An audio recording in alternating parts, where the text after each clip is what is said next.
Во 2026 година ќе започнат со работа двата супермаркети на Лидл во Штип, најави денес градоначалникот Иван Јорданов, најавувајќи ја подготовката на теренот за изградба на вториот маркет кај автобуската станица. Верувам дека во 2026 година ќе бидат ставени во функција двата маркети.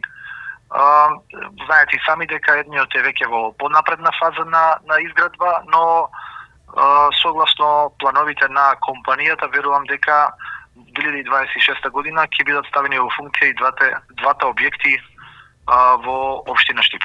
Веќе деновиве се започнати активности за расчистување, а верувам дека за кратко време и за изградба на вториот Лидл маркет на локацијата на автобуската станица на површина од околу 8000 метри квадратни, која површина ќе биде исто така и за паркинг простор, но и за поставување на објектот на Лидл маркетот.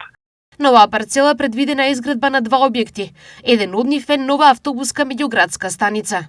Едниот ќе биде на Лидл маркетот, а вториот објект ќе биде практично нов објект за автобуската станица, која ќе биде со помали димензии согласно потребите на меѓуградскиот превоз со неколку перони, така да интересот на градот е да се урбанизираат сите делови. Овој дел кој своевремено е користен само за потребите на автобуската станица ќе биде комплетно уреден со повеќе паркинг простор и со два нови објекти, како што напоменав, едниот Лидл маркет, а другиот нова со помали димензии автобуска станица. Работата на двата маркети на Лидл значително ќе ја подобрат економската слика на општината. Верувам дека ќе придонесат за поголема конкурентност на пазарот, но исто така и за поголема понуда кај потрошувачите во нашиот град.